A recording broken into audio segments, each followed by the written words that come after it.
Good morning, everybody. Happy Wednesday, the 27th of January, 2021, in the continuing year two of Cornholio. And I hope that your Wednesday is off to a great start. You know, looking around at the shape of the world right now, it's a little, it's complicated, and I have to be honest with you guys, it's a bit scary.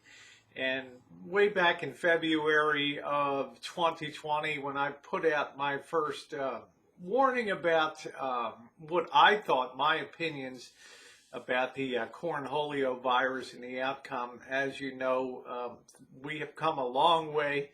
And we have a serious pandemic that we're likely in the middle of here. And we've now come to the point where many of us have been in a shutdown mode depending on your state and local regulations about the coronavirus. And it has really taken a toll on the economy. Anybody that goes around with me on my live streams on these streets and has seen the actual toll that it's taken on shops and restaurants will realize that we are hurting very much in this country, and a lot of that has to do with the pandemic, but a lot of that is also underlying issues in our economy here that are of concern, particularly to me as an older person who has been an observer of things like investment markets since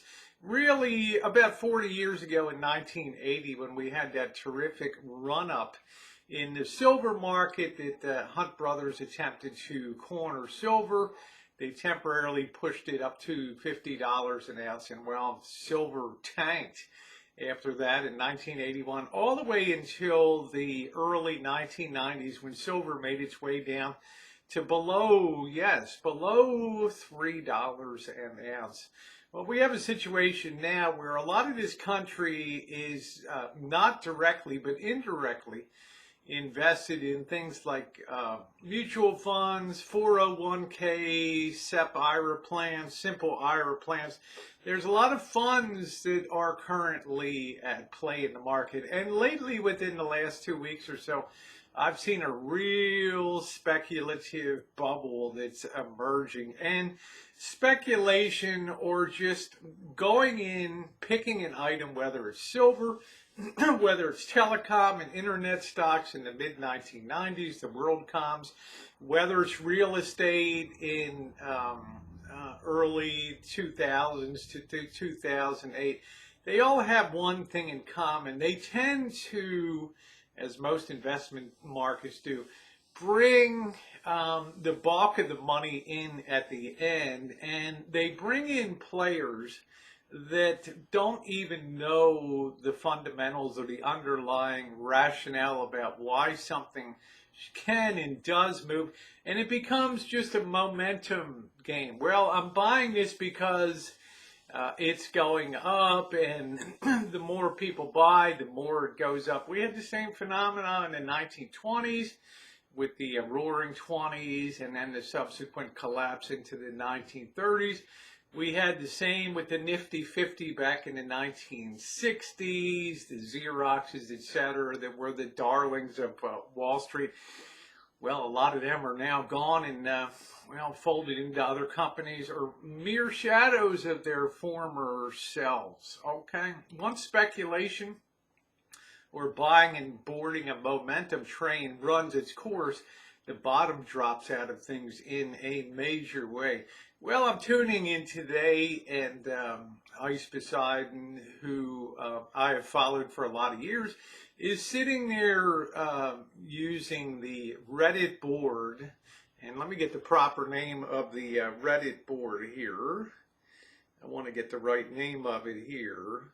It's called, what is that? Wall Street Bets on Reddit. And it's become a group of people that are heavily influenced at the current time by the market. And there are literally thousands of people that have now turned Wall Street into a gambling casino by targeting specific stocks, and I'm looking at a stock like GameStop that in one day has risen. Well, from earlier January, it was about $18 a share, and it's like $340 a share today, despite the fact that the company is still losing money.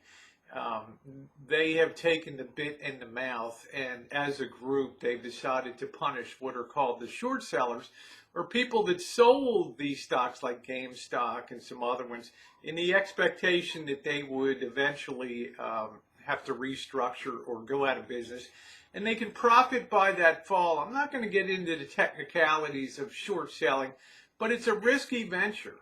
And if you borrow shares of stock in a company like GameStop that you don't own, and then you go and sell them into the open marketplace, the way short selling works is, yes, you can borrow those stocks, you can sell them, but at some point in time, you have to return the same number of shares. Well, people that sold short borrowed and sold this stock at $18, $25, $100, $150, $200,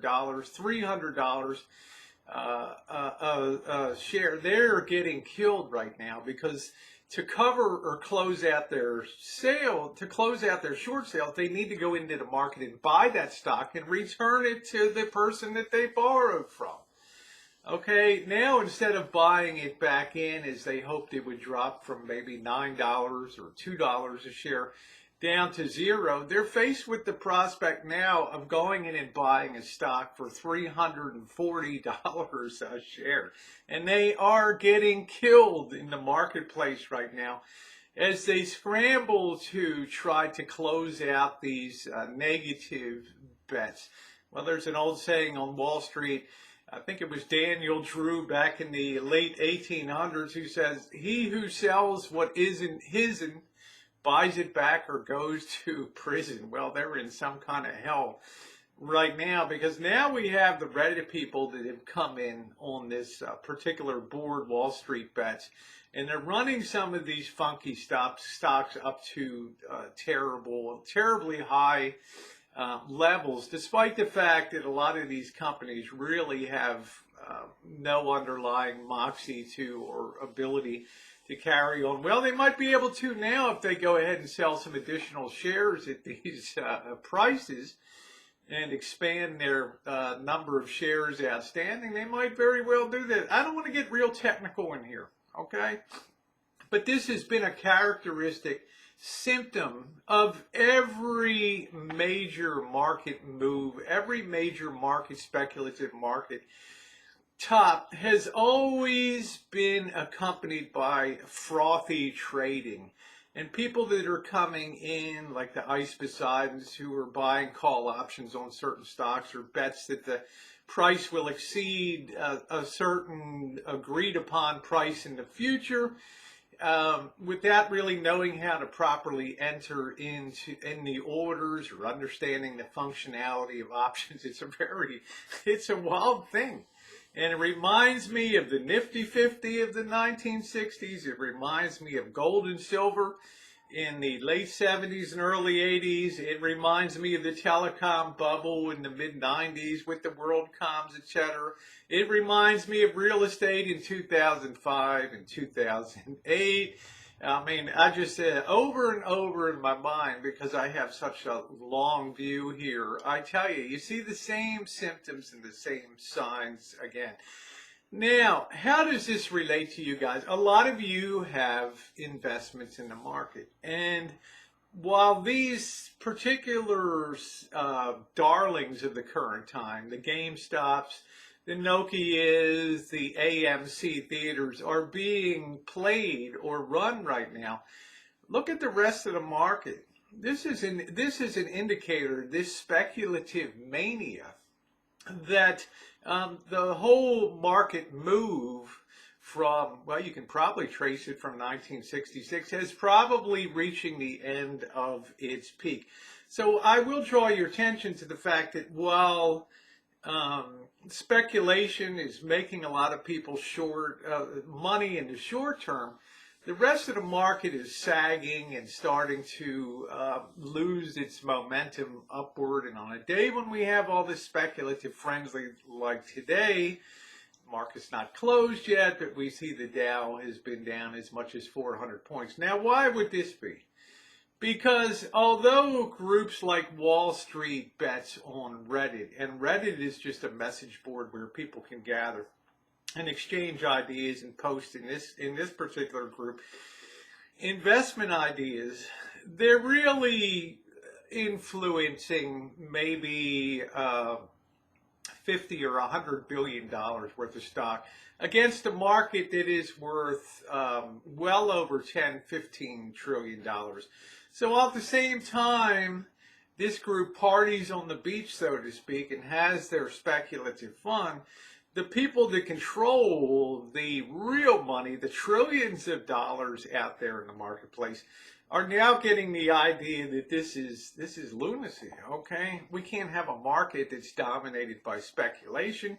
It's caught the attention of the Treasury and the Federal Reserve, and God help us all if they have to raise rates to cool this speculative fever, because it's going to affect the rest of the economy negatively. But I would suggest that the smart money, the long term, the professional managers, such as they are in a position now where they're starting to move out of this asset class due to this speculation and due to the repeats of history. Remember, why do we do the same things over and over? Speculation in silver, speculation in internet stocks, and speculation in real estate, because we can't change human nature.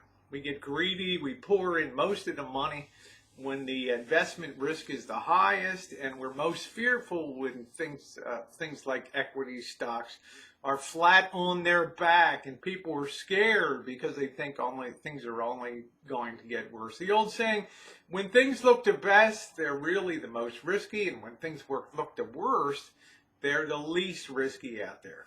Think about life. If you were suddenly to go through, as I do, an In-N-Out burger or something like that, and instead of seeing $2.85 cost for a burger at In-N-Out, suppose I go in there next time and they've jacked that up to $12.95. Well, the average person is going to try to back out of the line and say, nah, I'll just go down to McDonald's or Burger King or Five Guys. Nah. But in investment markets, it defies the free market. In other words, it defies the laws of supply and demand, wherein the more expensive a stock or equity gets, the more demand comes into that. Okay, instead of being repulsed by the higher price. And there are stocks, of course, that move higher because of good fundamentals or what's going on with the company. But when you go in excess, you're going to have the smart people start to go the other way and say, hey, there's something going on in here that's not right. And instead of being more attractive to people, they start to be pushed away, the big money operators. And it's a spooky time out there, because the fundamentals of the economy aren't good. Yes, more people are getting vaccinated, but all it takes is one variant of the COVID-19 to come along that is more deadly, a mutation that becomes more deadly or even more contagious. And we find ourselves chasing the tail of vaccines. We see ourselves going through the shutdown modes again. There's only so much pain that the real economy can endure, whether it's travel, whether it's anything to do with the service class, the running factories. You can see it becomes a much higher risk. So I would suggest respectfully that people that have just discovered Wall Street and discovered fast money like Ice Beside, and I have nothing against Ice, he's just the example that came on my screen this morning. When they start to get excited and discovering something like they've hit a vein of gold the first time, and yet they don't know how the safe operation of mining for gold and pulling gold out of the ground. Well, it might be time to to abandon the game altogether. So I would suggest to all of you to take a look, call your advisor, and ask your advisor. A lot of us through work and other places are heavily invested in things like 401ks, IRAs, simple IRAs, SEP IRAs, and you may think I'm not directly invested, but you could be directly affected by what's going on in the Wall Street crapshoot of January and probably going into February of 2021. You have a lot of risk. Just take note of what the signals that it's sending up to the long-term investment advisors, mutual fund managers, etc., the Vanguards, the Fidelities, the BlackRocks, all these groups that manage large sums of money. You can't tell me that on January 27th, 2021, looking at the market today, that they are not alarmed by what they see. Let me tell you, I hope that we're not on the edge of something huge, negative and huge, but I have a feeling we probably are. Okay? When things seem too easy, when money's made too easy, it's a warning bell to all. So take heed, maybe check in with your financial advisor and see what they have to say. In the meantime, have a wonderful day. Good luck to everybody. I'll tell you, be careful. The sky may be falling. Thanks, everybody.